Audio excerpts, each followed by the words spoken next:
Kita ikut pendekar. Okey.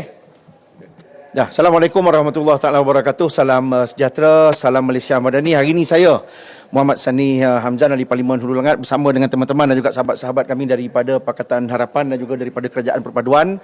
Kita ingin membuat satu kenyataan media ekoran daripada kenyataan yang dikeluarkan oleh Parlimen Pendang dan juga ahli Parlimen Besut semalam yang menyatakan bahawa ahli Parlimen Besut itu ditendang keluar selama 3 hari disebabkan dia memperjuangkan soal berkaitan dengan penggunaan bahasa Melayu yang sebenarnya semalam telah diputuskan oleh Tuan Speaker Dewan Rakyat yang menyatakan bahawa usul perlu dibawa ataupun pindaan perlu dibawa dalam persoalan berkaitan dengan perkataan yang terpaksa menggunakan perkataan bahasa Inggeris, sebab ini sudah menjadi satu amalan yang lama dalam Dewan Rakyat dan perkara ini jika perlu diubah, jika perlu dipinda, dia memerlukan two-third, maksudnya dia perlu dibawa semula untuk dibahas dan juga dipinda dalam persidangan Dewan Rakyat.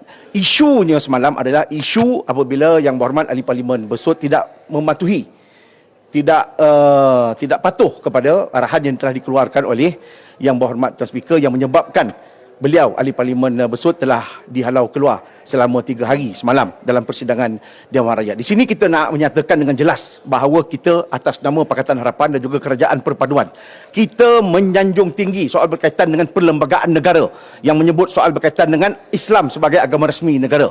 Raja-raja Melayu.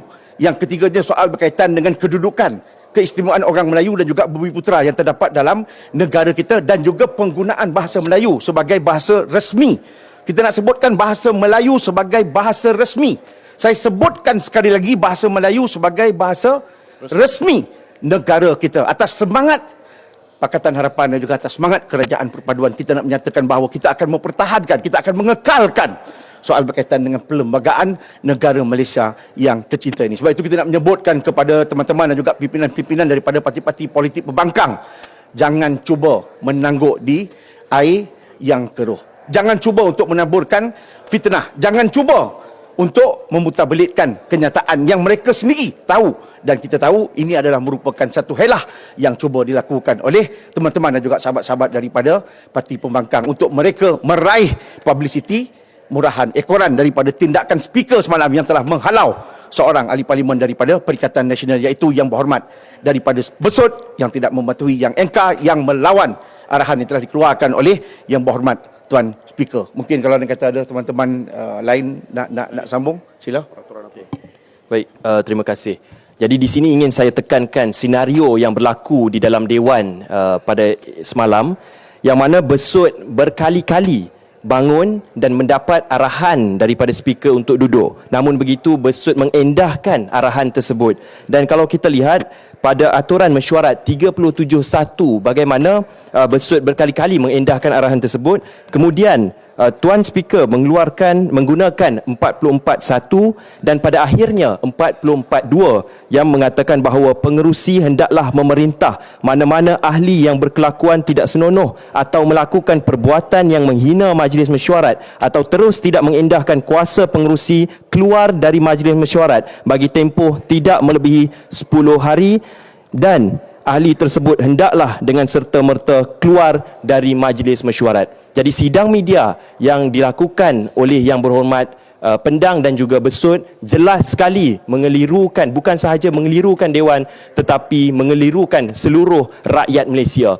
YB Pendang berkali-kali mengatakan bahawa Besut dikeluarkan oleh speaker kerana mempertahankan bahasa Melayu, mempertahankan hak orang Melayu. Di sini kita ingin memperbetulkan bahawa janganlah melempar fitnah, janganlah berhujah tanpa asas, dan inilah keberaniannya membuat PC di parlimen yang begitu mulia tetapi berani untuk tidak mengeluarkan fakta dan cuba memutarbelitkan fakta. Jadi di sini sekali lagi saya bersama-sama dengan ahli parlimen Kerajaan Perpaduan ingin menegaskan bahawa Parlimen tidak sama sekali mengendahkan atau meminggirkan hak keistimewaan orang Melayu seperti yang dinyatakan oleh YB Pendang, dan ini sama sekali tidak benar.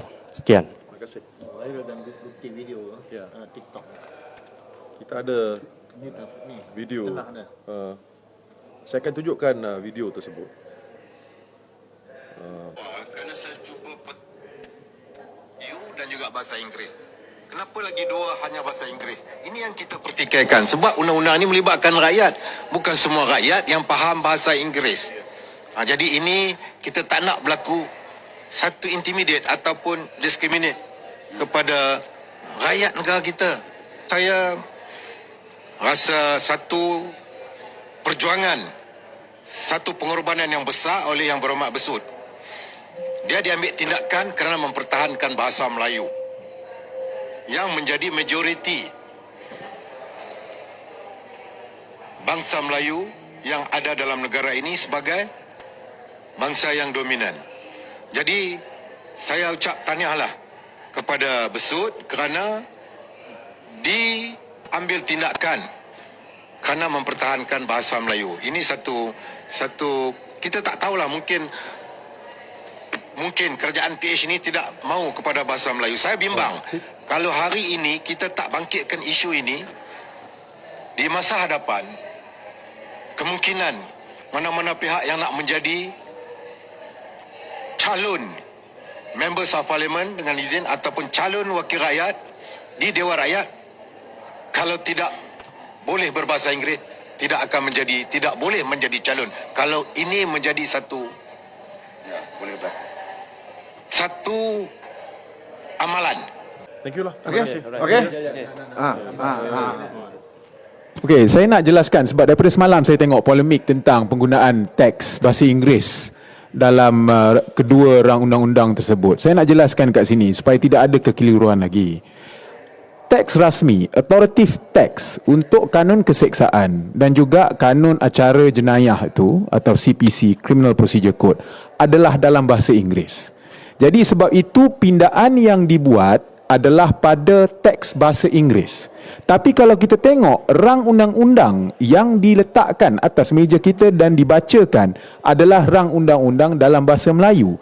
Cuma ia meminda teks bahasa Inggeris bagi kedua-dua akta tersebut, iaitu Penal Code dan Criminal Procedure Code.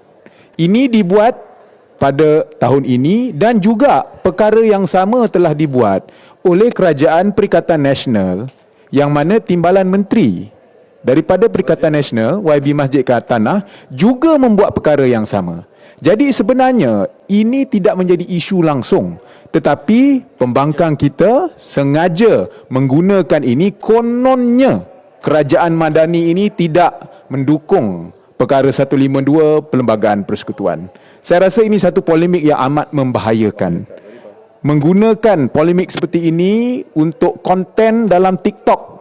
Penjelasan yang diberikan oleh YB Timbalan Menteri langsung tidak diendahkan. Padahal kita dah settle benda tu dalam mahkamah, dalam sidang tadi semalam, bahawa isunya sebenarnya telah diputuskan, tetapi mereka bawa perkara ini untuk dijadikan konten dan akhirnya mereka akan mendapat ribu-ribu likes dan berjuta shares dan sebagainya. Jadi sebab itu kita berada di sini untuk dengan izin put the record straight, untuk mengatakan bahawa ini sebenarnya modus operandi Perikatan Nasional untuk menyemai kebencian terhadap kerajaan madani. Itu saja daripada kami.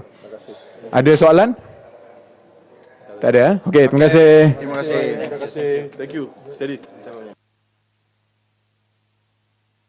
Ini adalah dalam pengetahuan Kota Baru sebagai seorang peguam bahawa authoritative text bagi Penal Code dan juga Kanun Acara Jenayah adalah dalam bahasa Inggeris. Dia tahu, he knows this. Tapi dia mahu bawa perkara ini ke Dewan ni buat apa? Apa tujuannya? Kedua, saya nak Masjid Tanah yang bersebelahan Kota Baru. They can speak to each other now. I'm sure you can hear her. Saya nak Masjid Tanah sekarang mengesahkan pada masa kerajaan dulu, bila dia merupakan timbalan menteri undang-undang, bahawa dia membawa perkara yang sama, RUU yang sama dalam bahasa Inggeris. Bolehkah saya dapat pengesahan itu? Itu akan menunjukkan bahawa diorang tahu bahawa, as I said earlier, authoritative text ini memang dalam bahasa Inggris. So, mungkin Masjid Tanah boleh membagi pencerahan. Terima kasih.